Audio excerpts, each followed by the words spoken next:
Orar nunca é demais, irmãos. Nós vamos orar pela ministração da palavra, orar pelos visitantes, orar pela igreja do Senhor, mas antes disso, você tem um compromisso. Toda segunda-feira de cada mês, qual é esse compromisso mesmo? Muito bem, reunião de oração. Amanhã, segunda-feira do mês de novembro, nós teremos aqui na igreja reunião de oração às 19h30. Então todos estão convidados a virem participar desse momento de busca à presença de Deus, busca do enchimento do Espírito Santo. Então amanhã às 19h30, reunião de oração. Amém, irmãos? Glória a Deus. Vamos orar mais uma vez? Eu espero que você tenha orado no decorrer da semana, em específico, pedindo ao Senhor: Senhor, usa o pregador de domingo para falar ao meu coração. Nós, pastores, nós carecemos da sua oração, para que de fato o Espírito Santo capacite cada um de nós, para virmos trazer a palavra do Senhor, na graça do Senhor. E você pode colaborar muito com esse momento da ministração da palavra, orando, para que Deus nos use. Porque não teria sentido nenhum nós estarmos aqui falando de nós mesmos, sem que o Espírito Santo nos usasse para edificar a sua vida. Amém, queridos? Lembre-se sempre disso, de orar, de clamar ao Senhor que fale aos nossos corações e que esse tempo seja de fato um tempo frutífero para a sua fé, para o seu coração. Então te convido, antes de lermos a palavra, curve a sua cabeça e ore mais uma vez nesse sentido. Ore também agradecendo ao Senhor por este irmão, por essa irmã que está ao seu lado, por essa família querida que nos visita pela primeira vez. Ore agradecendo ao Senhor por termos o privilégio de estarmos aqui, neste lugar de adoração, para ouvir a palavra do Senhor. Pai, damos graças ao Senhor pela Tua palavra que é lâmpada para os nossos pés. Ó Pai, pedimos ao Senhor que Teu Espírito Santo, que é o Mestre por excelência, que ilumine o nosso entendimento, que toque mentes e corações, que leve todo pensamento cativo em obediência à Tua palavra, que ninguém saia daqui da mesma forma que entrou, mas que todos nós saiamos daqui tocados pela Tua palavra, tocados pela Tua presença, fortalecidos, ó Pai, na certeza e na convicção do amor e do chamado do Senhor para as nossas vidas. Pedimos ao Senhor por cada família aqui representada, por esses queridos que nos visitam pela primeira vez, que Teu Espírito Santo fale aos nossos corações, e que essa noite seja uma noite marcante em nossas vidas, que a Tua palavra marque os nossos corações e guie os nossos passos, dia após dia. É o que oramos e pedimos em nome de Jesus. Amém, irmãos? Glória a Deus. Abra sua Bíblia, a palavra do Senhor que está registrada em Atos, capítulo 13. Atos, capítulo 13. Nós vamos fazer uma leitura do discurso que foi proferido pelo apóstolo Paulo em sua primeira viagem missionária. Paulo faz um discurso em sua primeira viagem missionária, está registrado aí nesse capítulo 13. E ele expõe de forma clara e pura 3 grandes verdades das boas novas da salvação. Ele expõe de forma clara essas 3 verdades das boas novas da salvação. Nós vamos ler dos versos 16 até o versículo 41, que é todo o discurso proferido por Paulo, até o versículo 41. Eu espero que você não seja um crente miojo. Crente miojo é aquele crente que já não aguenta mais ler, que tudo tem que ser instantâneo, rápido. Passou 5 versículos, já não aguenta mais, porque não guarda mais nada. Nós estamos desenvolvendo nessa cultura uma geração de crentes miojo, que não suportam mais ouvir a palavra, que não tem mais paciência para ler a Bíblia, lê um versículo e acha que já está suficiente. E nós vamos perceber nesse texto que quando Paulo profere aquele discurso, aquela sinagoga já havia lido a lei e os profetas, já haviam lido a palavra de Deus, ainda pedem para Paulo trazer uma palavra, porque eles não se cansavam de ouvir a palavra de Deus. Mas hoje em dia nós temos uma geração de crentes que se cansam da palavra de Deus, que não conseguem desenvolver uma vida de leitura concisa, profunda, contínua. Nós precisamos lutar, irmãos, contra a passividade mental, que é algo muito comum e que é muito estimulado nos dias de hoje. Nós recebemos tudo pronto, não refletimos, não meditamos, não garimpamos essa mina de ouro que é a palavra de Deus, e por isso, muitas vezes, ainda continuamos ignorantes em relação à vontade de Deus para as nossas vidas. Vontade essa que já está plenamente revelada em sua palavra. Então vamos ler, acompanhe a leitura desse belíssimo discurso, dos versos 16 em diante. Paulo, levantando-se e fazendo com a mão sinal para silêncio, disse: varões israelitas, e vós outros que também temeis a Deus, ouvi. O Deus deste povo de Israel escolheu nossos pais e exaltou o povo durante sua peregrinação na terra do Egito, donde os tirou com braço poderoso, e suportou-lhes os maus costumes por cerca de 40 anos no deserto. E havendo destruído 7 nações na terra de Canaã, deu-lhes essa terra por herança. Vencidos cerca de 450 anos, depois disso, lhes deu juízes até o profeta Samuel. Então eles pediram um rei, e Deus lhes deparou Saul, filho de Quis, da tribo de Benjamim, e isso pelo espaço de 40 anos. E tendo tirado a este, levantou-lhes o rei Davi, do qual também dando testemunho disse: achei Davi, filho de Jessé, homem segundo o meu coração, que fará toda a minha vontade. Da descendência deste, conforme a promessa, trouxe Deus a Israel o Salvador, que é Jesus. 24. Havendo João primeiro pregado a todo o povo de Israel, antes da manifestação dele, batismo de arrependimento. Mas, ao completar João a sua carreira, dizia: não sou eu quem supondes, mas após mim vem aquele de cujos pés não sou digno de desatar as sandálias. Irmãos, descendência de Abraão, e vós outros, os que temeis a Deus, a nós nos foi enviada a palavra desta salvação, pois os que habitavam em Jerusalém, e as suas autoridades, não conhecendo Jesus, nem os ensinos dos profetas, que se leem todos os sábados, quando o condenaram, cumpriram as profecias. E embora não achassem nenhuma causa de morte, pediram a Pilatos que ele fosse morto. Depois de cumprirem tudo o que a respeito dele estava escrito, tirando-o do madeiro, puseram-no em um túmulo. Mas Deus o ressuscitou dentre os mortos. E foi visto muitos dias, pelo que com ele subiram da Galiléia para Jerusalém, os quais são agora as suas testemunhas perante o povo. Nós vos anunciamos o evangelho da promessa feita aos nossos pais, como Deus a cumpriu plenamente a nós, seus filhos, ressuscitando a Jesus, como também está escrito no Salmo 2: tu és meu filho, eu hoje te gerei. E que Deus o ressuscitou dentre os mortos, para que jamais voltasse à corrupção. Desta maneira o disse: e cumprirei a vosso favor as santas e fiéis promessas feitas a Davi. Por isso também diz em outro salmo: não permitirás que o teu santo veja corrupção. Porque na verdade, tendo Davi servido a sua própria geração, conforme o desígnio de Deus, adormeceu e foi para junto de seus pais e viu corrupção. Porém, aquele a quem Deus ressuscitou não viu corrupção. Tomai, pois, irmãos, conhecimento de que se vos anuncia remissão de pecados por intermédio deste. E por meio dele, todo o que crê é justificado de todas as coisas das quais vós não pudestes ser justificados pela lei de Moisés.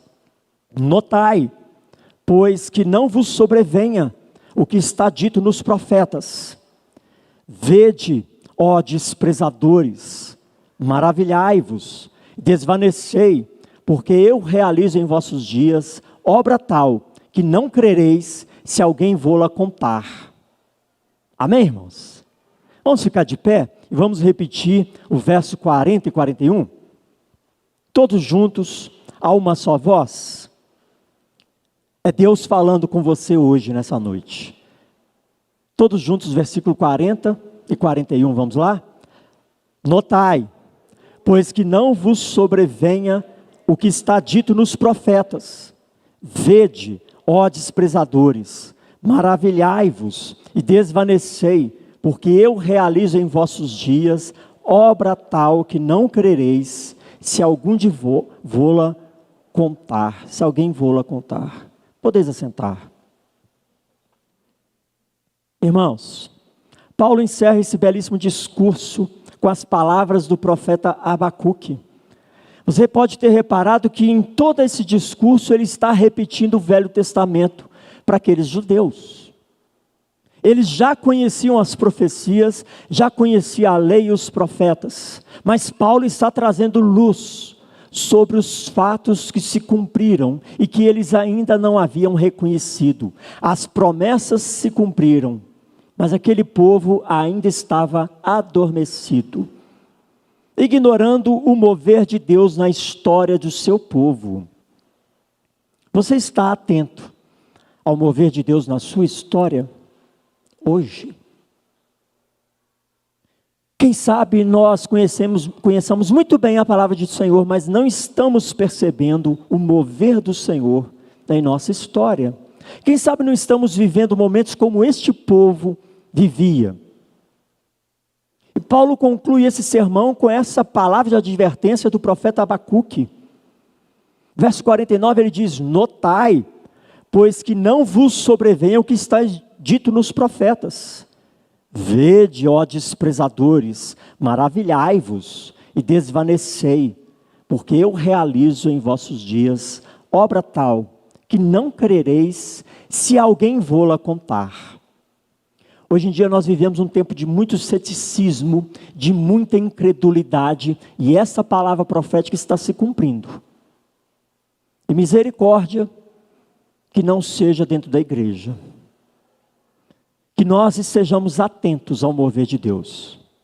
Naquele tempo, naquela época em que Paulo profere esse discurso, em sua primeira viagem missionária, o povo de Deus estava envolvido por um misto de ceticismo, incredulidade, insegurança, magia, sincretismo religioso, falsos mestres e falsos profetas.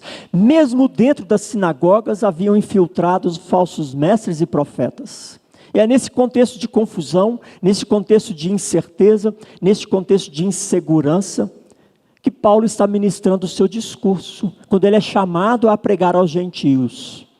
Ele vai até uma sinagoga e é gentilmente convidado a ministrar a palavra àqueles judeus.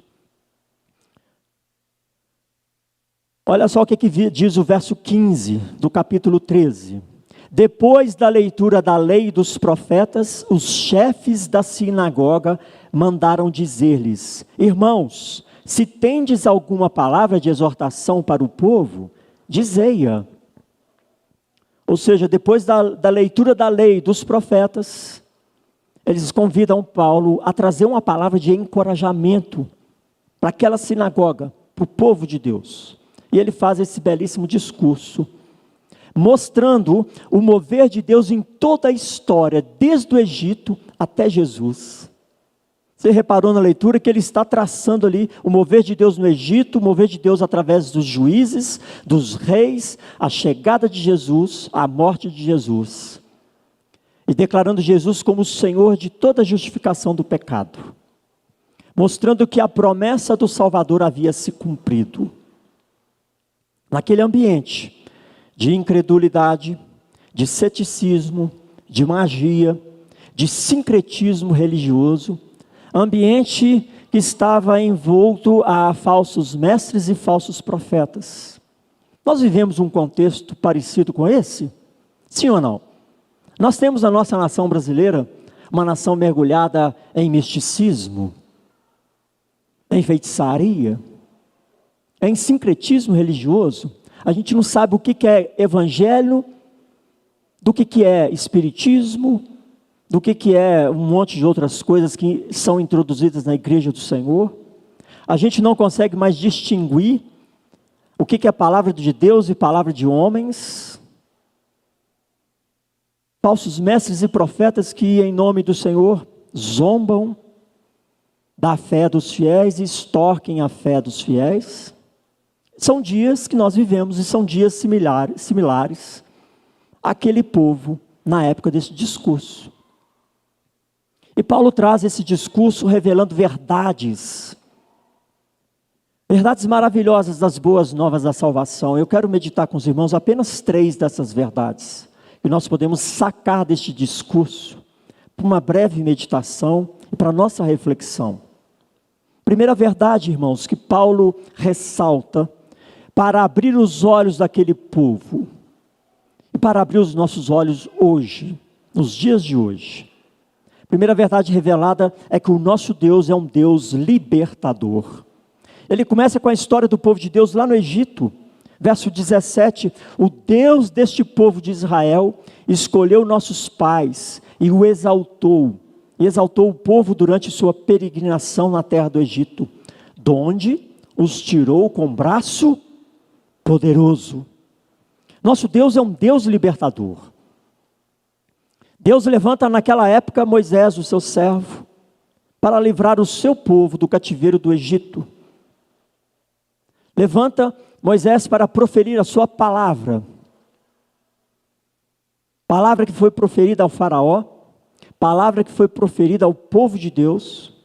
E em meio a sinais e maravilhas, Deus realiza a sua obra poderosa para libertar o seu povo do cativeiro egípcio.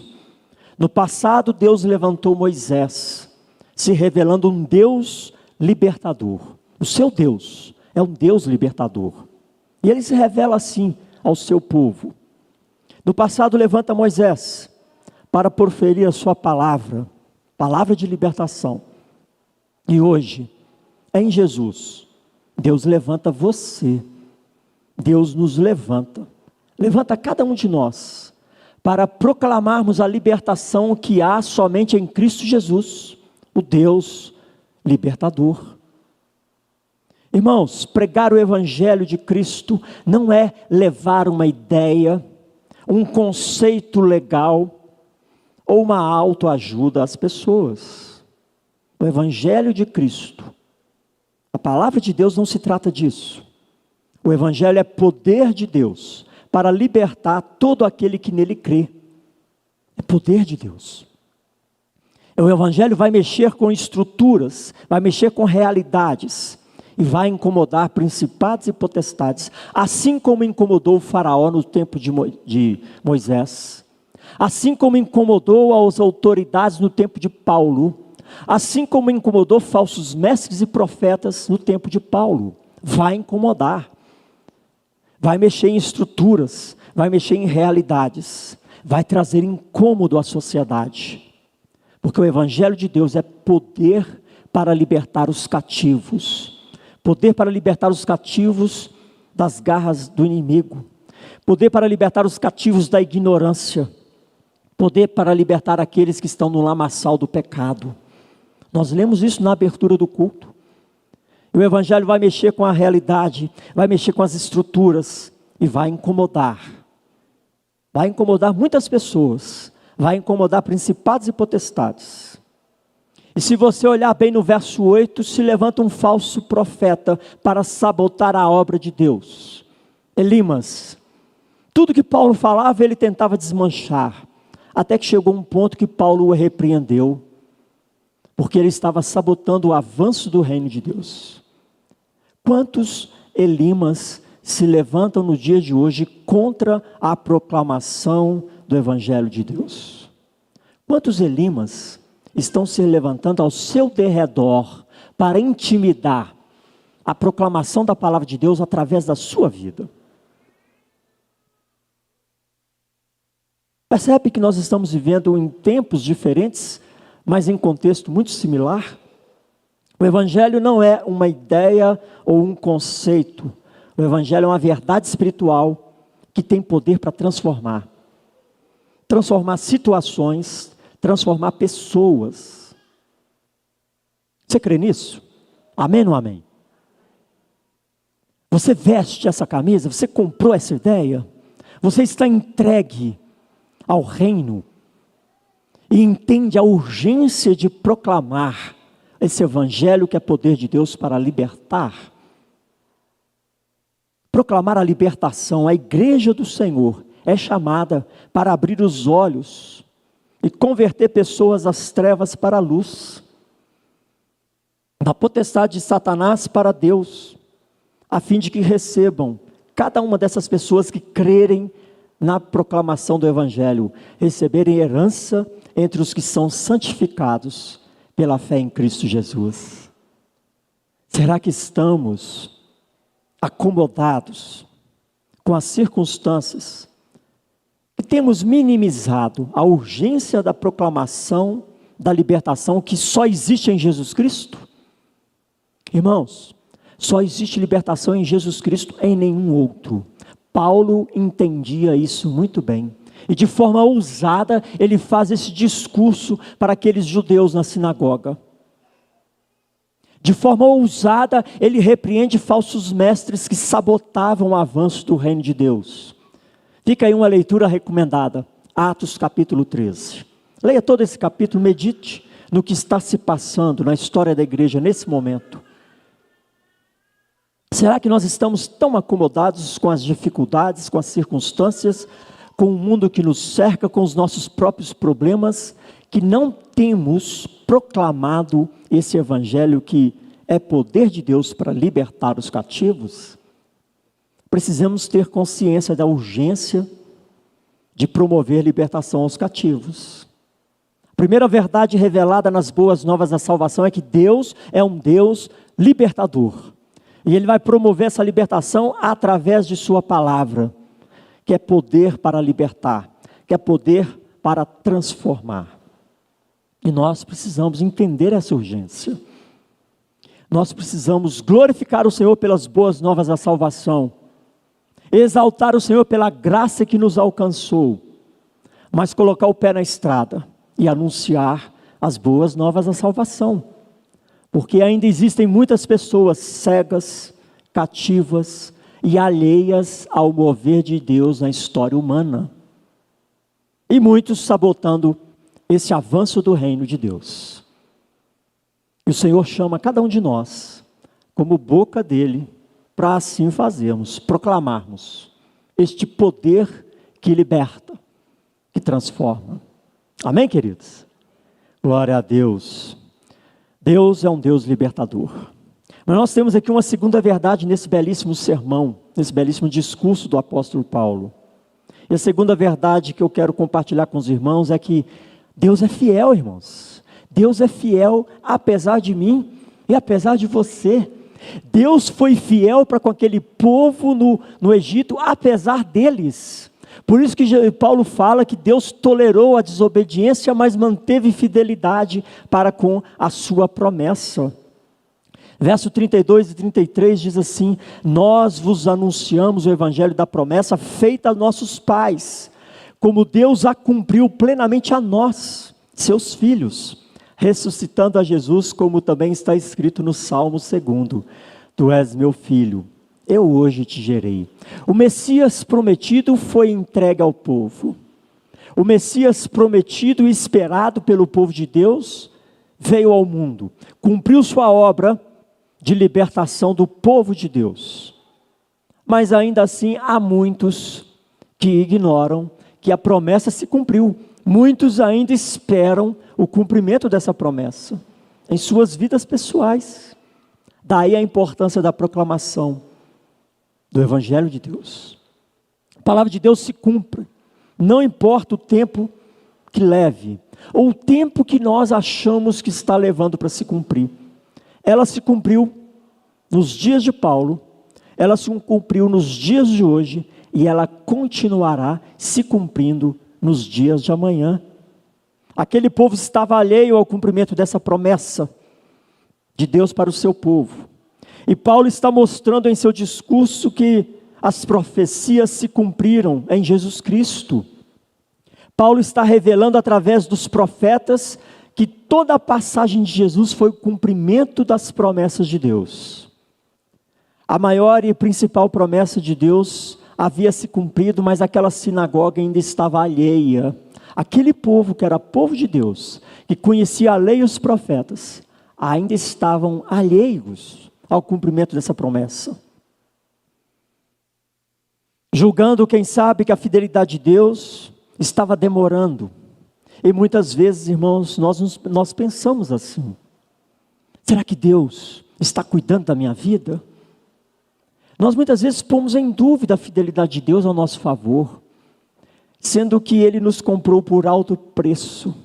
Um pai que acolhe filhos, como Ele te acolheu e nos acolheu, jamais passará desapercebido as nossas vidas diante desse Pai. Nós não podemos julgar a fidelidade de Deus por causa das circunstâncias, por causa das dificuldades. Quantas vezes duvidamos da presença de Deus em nossas vidas, porque sofremos reveses? Verdade ou mentira? É da nossa natureza questionarmos: onde está Deus? Será que Deus é comigo mesmo?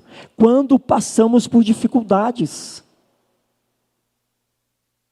nós muitas vezes esquecemos que esse Deus é fiel. Um Deus que entregou o seu Filho por mim, jamais ficará desapercebido das minhas lutas, das minhas dores, ainda que Ele me permita passar por cada uma delas.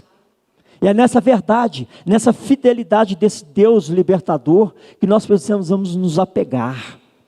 Quanto mais se aproximar a volta do Senhor Jesus, piores ficarão as circunstâncias. Você está percebendo como é que a podridão está avançando com cada vez mais velocidade no mundo?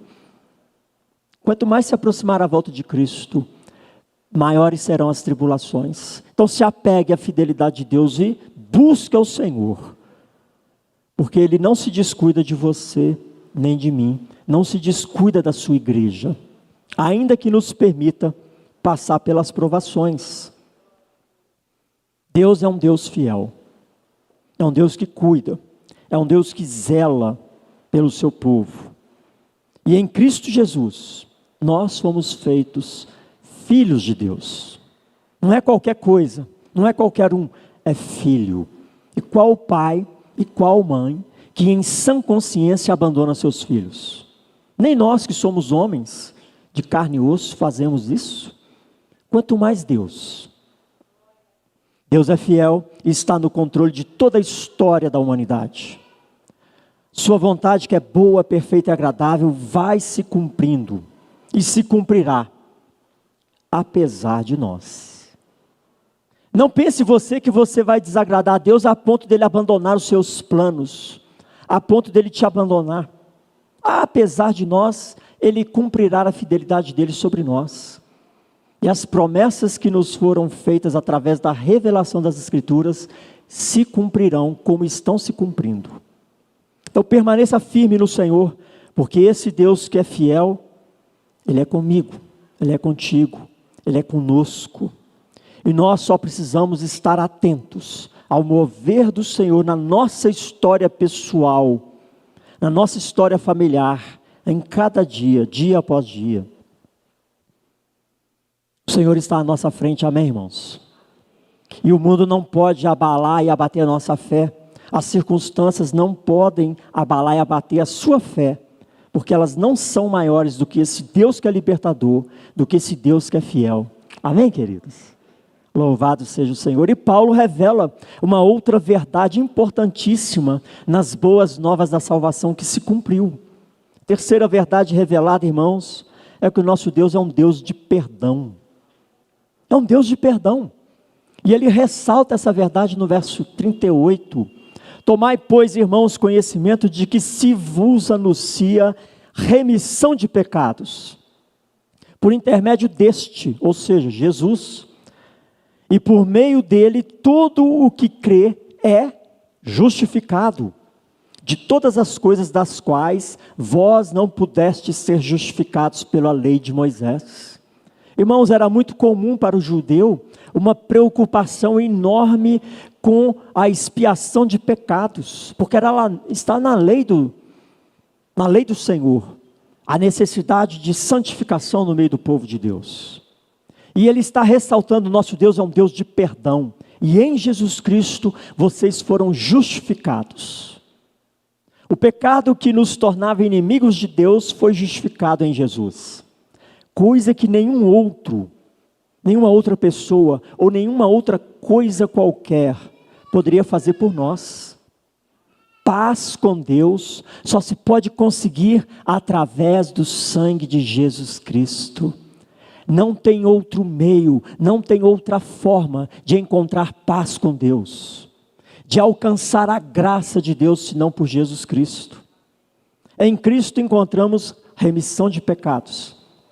E por isso, irmãos, presta atenção nessa verdade. Em Cristo, você encontrou remissão de pecados. E por isso, não é o seu pecado que te define. Não é o nosso pecado que nos define.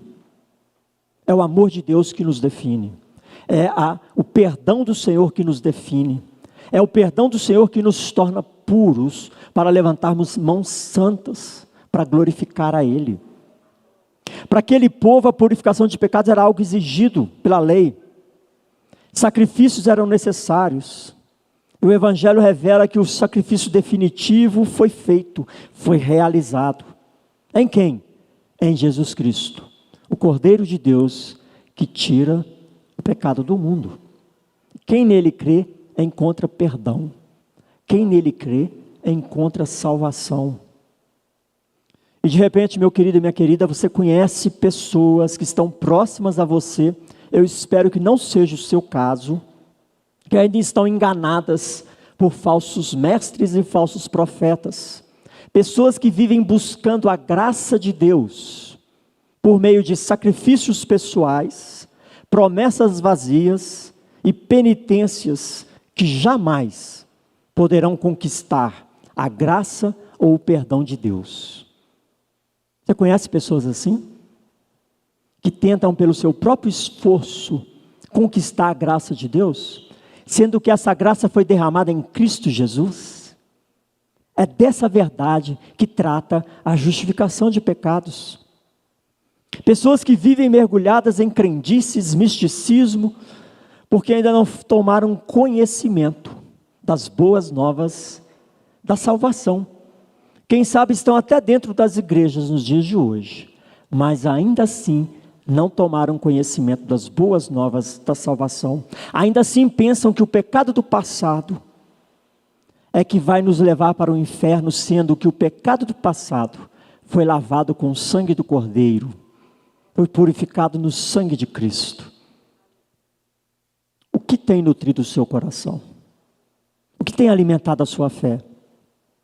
Tomai, pois, conhecimento de que se vos anuncia remissão de pecados por intermédio deste, e por meio dele, todo o que crê é justificado de todas as coisas. Amém, igreja?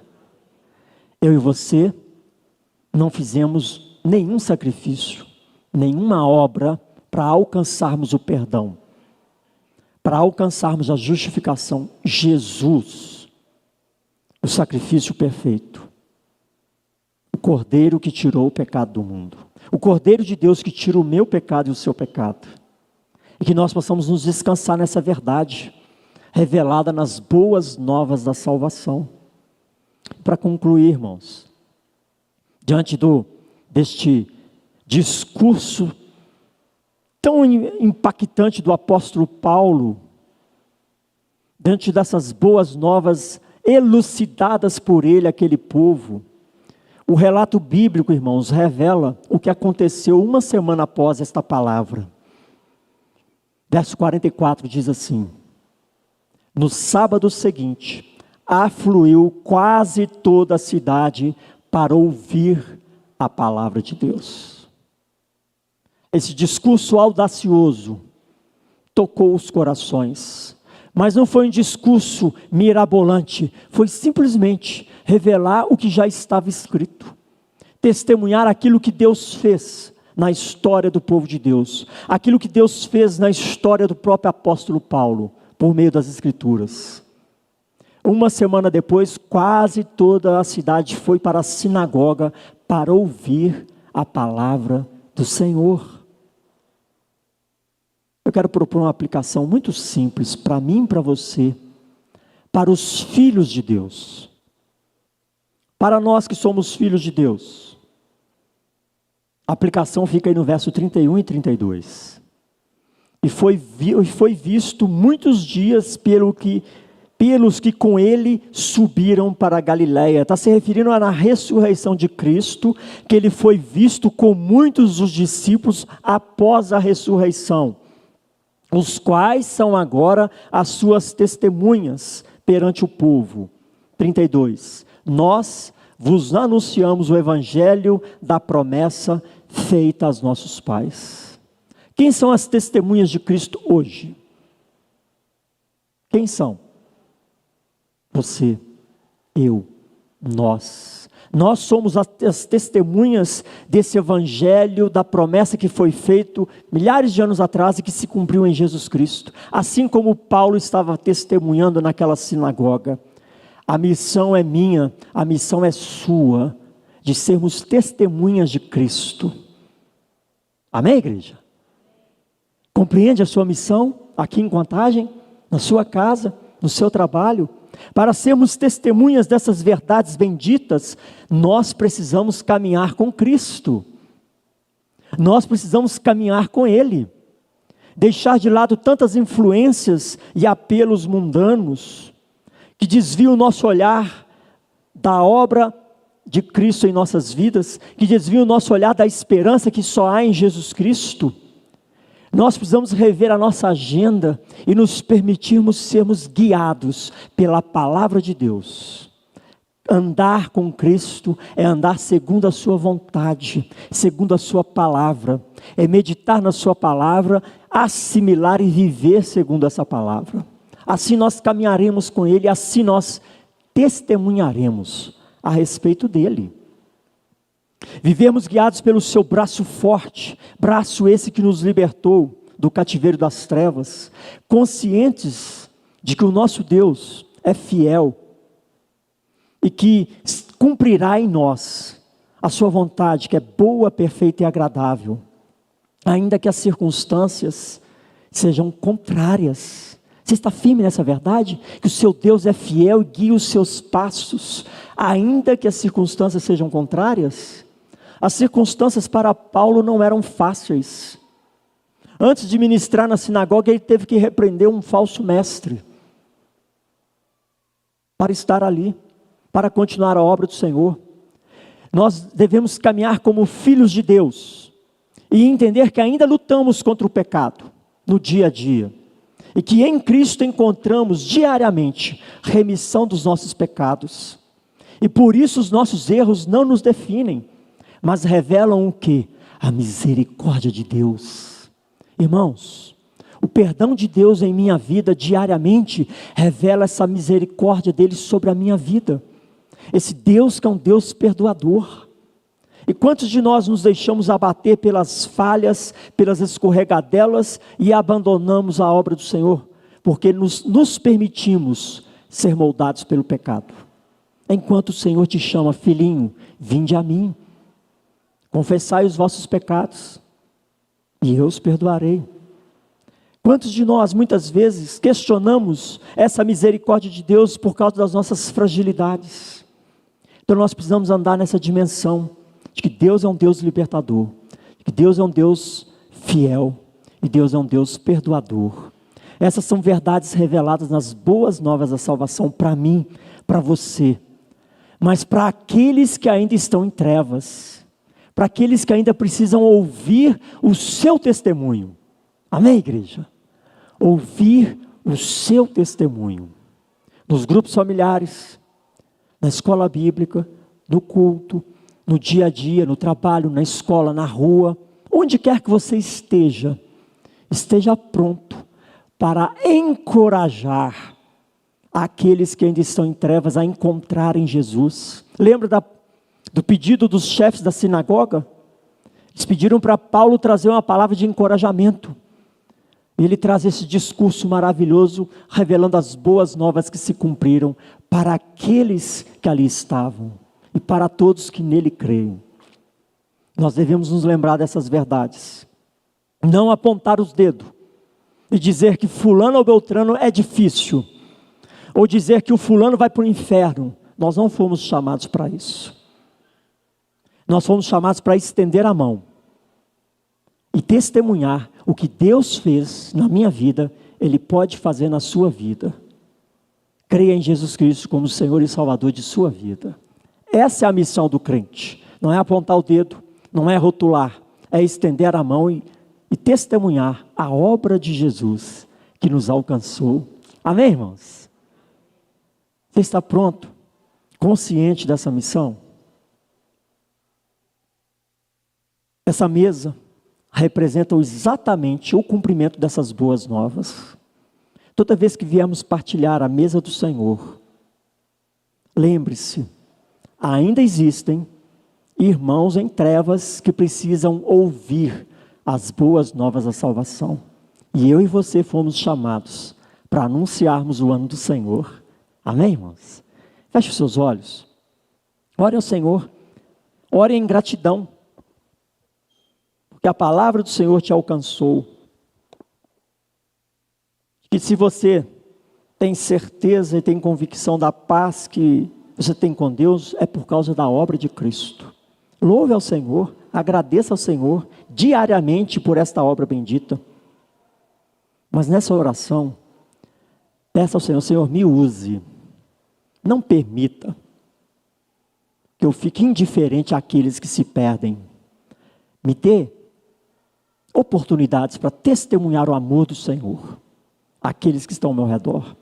Faça essa oração, mas viva nessa perspectiva. Faça uso de cada oportunidade para testemunhar a sua fé em Jesus Cristo. Ore ao Senhor. Pai, graças te damos pela tua palavra bendita, que é lâmpada para os nossos pés, luz para os nossos caminhos. Pai, te louvamos, porque apesar de nós, o Senhor nos restaurou, o Senhor nos perdoou, a tua palavra nos encontrou e abriu a nossa mente, abriu os nossos olhos, e tivemos um encontro com o Senhor e Salvador Jesus Cristo. Oh Pai bendito, enche os nossos corações de gratidão e alegria por esta verdade revelada, e que nada venha roubar, ó Pai, em nós a alegria de vivermos para a tua glória, a motivação de vivermos para testemunharmos aqueles que ainda estão em trevas, de que só Jesus salva, para olharmos para as pessoas com um olhar de compaixão e testemunharmos com disposição, com comprometimento, a obra do Senhor que já foi realizada naquela cruz.